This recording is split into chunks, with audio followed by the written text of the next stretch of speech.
It's William with the Riverstone Life, and we're back in Colorado, and I got some time to kill. So I wanted to bring up a subject, and I don't have the answer to this subject. So that's why I'm putting it out on YouTube, because I'm sure a lot of guys out there will have this answer, and I don't think anybody will agree, but maybe this video will get a bunch of comments, and it will help a bunch of people. This truck has got 56,000 miles on it now. And I was told I'd get 50 or 60,000 miles out of these Michelin tires because they don't really give you the best tires from the factories for brand new vehicles. Don't know how true that is. I'm sure that's another argument, but I've noticed that whenever I purchase a new vehicle, I never get the mileage out of those tires like I do when I go get a new set after I've wore them out. So I think I can get another 10,000 miles out of these tires is what it looks like. Me and Rob are going to leave here on Friday. We're going to start go do a few more loads before her hopefully final doctor's appointment in Pennsylvania. And then we're going to hit it hard. If there's, as long as there's plenty of work out there, we're going to hit it hard after that. But I think after we do this next run or so, I'm going to need tires. And I have talked to so many guys on the road that do this job. Not one of them has gave me the same answer. Now, I don't even know what I'm looking for is out there. These are all highway mileage. I want tires that'll get 80,000 miles without spending $3,000.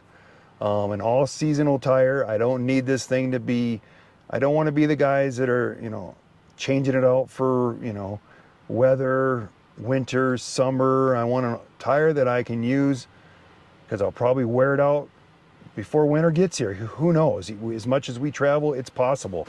But I'm looking for a tire that's not going to break the bank. Now, I have a local tire store here in Colorado that I've used for almost 25, 30 years, somewhere around there. They sell tires for all the oil well people, all the hot shot guys, and they always try to have a tire in there that will give them the mileage without the giant price tag, and that they're not going to come in there complaining because they sell so many tires that they don't need the guys coming here saying, hey, I only got 40,000 miles on these tires. This was junk. So they're selling a tire that they say will get between 60 and 80,000 miles, depending on how you drive it and where you drive it. I think that I can get higher to the 80,000. And that set of tires is going to cost me a little bit over $1,600 for all 6 of them for this 2023 Denali 1-ton dually. And that's the best price. Everywhere else, they've got them for like $2,000, and they're not even a brand that I've ever heard of before. So even if nobody gives me any good information on this video, I am curious what other people have gotten out of the tires that they've put on their truck. Now, am I reaching, getting 80,000 miles trying to haul these trailers? This truck, all but a few thousand miles of this truck has always been hooked to a trailer, either a fifth wheel or something. So there may be less than 10,000 miles on this truck. The rest of it's all tow miles, or hauling miles. So I want to make the best call when I buy these tires. And it's been so long since I've been buying 6 tires and hauling this much stuff all the time that I'm not sure. So I'm asking for your help. So I know there's a lot of guys out there that could probably give me the right answer, and they can help other guys that watch these videos, and we'd all appreciate it. And I'm not favored to any brand. Now, my pure experience in life is you buy a Michelin tire, your truck's usually a smoother ride, and you'll pay a lot more money for it. And that's great if I'm just driving around, like the guy that, bought a truck just because he wanted to own a truck when he didn't even need a truck because he's not using it. This is a work truck for us. I don't want a lot of noise, but this cab and everything is so tight on this truck, I don't hear anything outside anyway. So if there's a little bit of tire noise to get me better mileage and get a better price and cut my expenses down, I'm okay with that. It doesn't need to be a Michelin or a Goodyear, but I know that they have commercial tires, commercial grade tires out there for this. And I'm not that knowledgeable when it comes to this, and I don't want to buy the wrong tire. And if I do, it'll just be another video I can show, the mistake I made, because pretty much everything on this channel is, either good or bad. So we screw up and then we learn from it and we move on. So I'm also going to talk about my fuel tank in this video. So if you added a fuel tank to the back of your vehicle in this video, I'm just going to throw it in this one too, a change that I made that you might think of, or if other people have done it, maybe they've done different, and they can leave some comments down there below. Believe it or not, I talk to so many guys email me every day since I started doing this RV transport, and it's been great to talk to them, and it's been great hearing from the guys that have already been out there doing this work now, already went through the class, out there enjoying themselves. It's been a lot of fun. So I really enjoy that, and I really thank you for subscribing to the channel and helping us out that way. But let's walk around this truck real quick and talk about these tires. So, like I said, I don't care what the name brand is. I want the best price for the best mileage that I can get. And I need your help. So you could help all of us out on this. And I'm hoping there's a lot of comments and people are going back and forth with what they think, because it's just like anything, Chevy, Dodge, or Ford, it's going to be the same with these tires. So let's just take a look. Hopefully it's not too windy. I got my nice mics on. They make a big difference because the wind is cranking out here. That's why I was sitting in the truck. But let's just take a look. I mean, you can see this has the Michelin's LT 235/80R17s. You can see, you know, I still got good rubber. You know, I've been rotating these things at every oil change, and most of the time I've gotten lucky where it's not cost me anything. They've just done it because of the oil and the fuel. They're still looking really good here. I mean, but that's, you know, 58,000 miles on those tires right now. So you just look at them and tell me what you think. Is that even close to what they should have got? Am I doing better than most? But they were rotated, and I've pretty much changed the oil on this truck every 10,000 miles. I think when I first got it, we did it lower than that. And the second time we did it like 7,500. And then I put better oil in it and started doing it every 10,000 miles. So that tells you that those tires have been, you know, heck, they've been rotated at least 6 times, So it kind of gives you the idea of what I got there, you know. And I want to get a good set of tires at a good price. And I keep checking on YouTube, and everything I find out there is usually a tire salesman, you know. And I learned a long time ago, the tire business is going to sell you the tire that they get the best kickback on. And that's not what I want here. I will buy the tires from somewhere else and pay somebody to put them on if I need to do that. I don't need to go to that tire store and get it all done at one place. I can order those tires and go have it done. I've done that on all my other vehicles, but I really want to do this. I want to do this job right and get the best. I want to get the best that I can get for the money I want to spend. Now, I know those guys are going to tell me, oh, you got to buy a commercial tire. It's going to cost you $3,000 for a set. I'm not sure if that's the way to go. And if I need to, I'll do that. But these tires have done great for what we're doing. But I want to get a set of tires that gets 80,000 miles, if that's even possible. So I'm sure the guys out there that have been doing this a long time, if they want to help us out, they'll leave some comments and let us know. But, you know, what's your favorite brand? What's the best brand, the best tire, you know, to get the best mileage and the best price for hauling and all highway miles pretty much all the time? This truck doesn't get driven around town much. When we're in Colorado visiting family, if we have to run to the store a few things, we'll do it a few times like that. But when we're with the fifth wheel, we'll drive the Jeep. This thing is a work truck now, and that's all it's for. So that's pretty much everything I want to talk about on the tires. You know, I want to thank everybody for watching these videos again. I've enjoyed this segment of our YouTube channel. I've had more people involved since I started doing this than I did the whole year of all the other stuff me and Robin done. And me and Robin are having fun doing this together. So if you just come across this video for the first time and you've been wanting to do it and your wife's at home and you're thinking, oh, you know, she's not going to go for it, she just might. You never know. You know, this is, if you like being together. Now, if you don't like being with your spouse, then this is probably not the thing for you. But we've been enjoying that. So everything that I've purchased on this truck, everything has worked the way it's supposed to. These jobs have worked the way I wanted them to. I know if you watch my first videos, I complain about the class sucking the life out of me. I think it's because I was old and not used to going to class, because I think I made it worse than it really was in my head. maybe, I don't know. If you've done the class recently, leave a comment on what you think about that, because I walked out of there, felt like I was dumb, you know? And when I got to that class, I knew what I was doing before I even got there. So that was kind of crazy. And now since I've been doing this, everything has just been really simple and easy. Just paying attention to detail, making sure you're hooking everything up right. And that's, you know, the hardest part is watching other drivers on the road, because there's so many idiots out there that don't pay attention.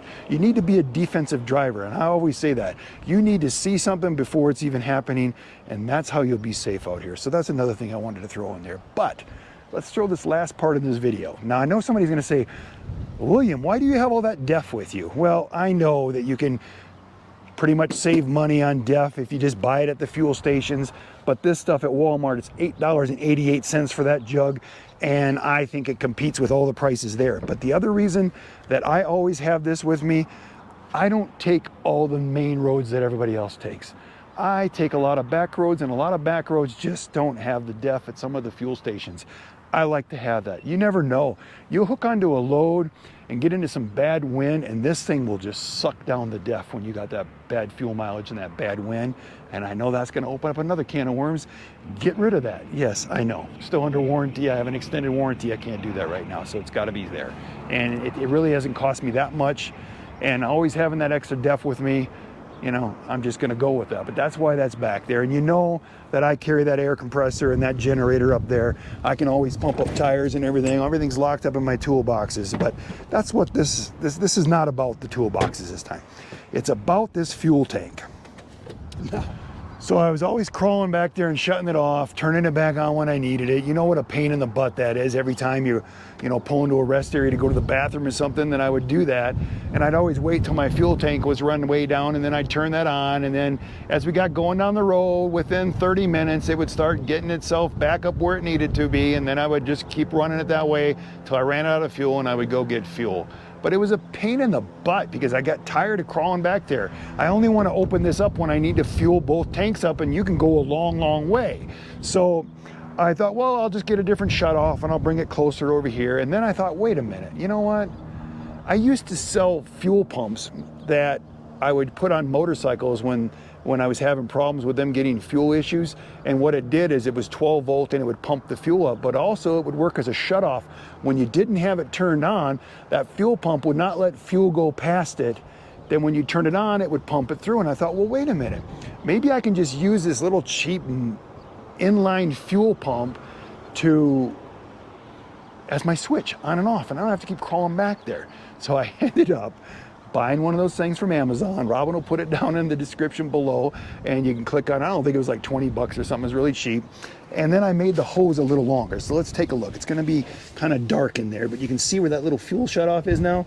What I did is I brought the hose all the way over to here, brought it out here. I could have put it up over there closer, saved us a lot of space and not had it out here, but I wanted to be able to reach that thing. See, I can come over here and fill it up with fuel, and I can reach that now. I couldn't reach it way over there. I had to crawl my big ass in there, and it was pain. So I brought the hose longer, put this little shutoff, and you see the little shutoff is on right now. It's always been on since I hooked up this fuel pump, and I never have any issues with the fuel. And when I need it, I got a toggle switch inside the truck, and I flip the switch, and you can be going down the road, and all of a sudden you'll just watch your fuel mileage start coming up, and you'll watch the gauge start going. And I mean, within 30 minutes, if you were down, it'll pump it halfway up right away. It has made a world of difference. Otherwise, this was a complete pain in the ass. So I'm just curious if anybody else has had the same problem with that fuel tank, messing their truck up, their fuel gauge on their truck, making it so it's just not working right or not reading right, or the fuel just not getting there when you need it, and the pain in the ass of shutting it on and off. I was originally going to put the switch underneath and just reach underneath the truck and turn the thing off, but believe it or not, it's harder to get there than it was here. So by putting this little fuel pump in there, it made a big difference. And it was easy to run the wire down through the box, run it down into the truck. Let me just show you what I did here. And you tell me if you've done something similar or what you've done. This was the cheapest way I could figure. I mean, I spent less than 20 bucks for the toggle switch and that pump. It's right here. It pops right off my fuse panels right there. I was able to run the wire down underneath there. It was one easy little drill from there to there, get it up, and it run underneath all of that. Simple. This cover pops right off. The thing's right there. It's off. I flip it. I don't even know if you can hear it. Let's see. Hear it? Hear it? Just like that. And it's off. So, you know, yes, I hooked it directly. I was going to hook it to the key, but a lot of times, you know, I can just go and flip that, jump out of the truck. We can go into the store or whatever we got to do, go to the wayside, use the bathrooms and stuff. If I was really low on fuel, it's already starting to pump it in there. By the time I get back in the truck, I'm ready to go. So I'm just curious if anybody else has had that same issue with that gravity feed fuel tank setup, or if they've done something like this, or if they bought something fancier. But I'm telling you right now, 20 bucks. I had wiring left over from some other project, 20 bucks, and I got my fuel pumping right in there. And of course I got my locking gas cap now so that nobody can steal my fuel, but we all know that that's probably one little drill. If you're going to steal somebody's fuel, it's not going to be that hard if that's what your plans are to do in the first place. But I'm just curious what everybody else has done. But everything's working great. I also want to talk about all the people that keep asking about this Kicker speaker system. That thing, don't get me wrong, when I bought it, I had a bad amplifier, but Kicker was, you know, wherever I was across the United States, they shipped me a new one, shipped me the parts, got it fixed right away. But when I first purchased it, it didn't even work. So if you get one of those and yours doesn't work, it's probably the amplifier or it's the switch itself. I had a bad amplifier and then it worked for about a month, and then I had a bad switch and they sent me a new switch. So if you watch our other video, we have a video about that. We also put a short out there so you can actually hear it play now.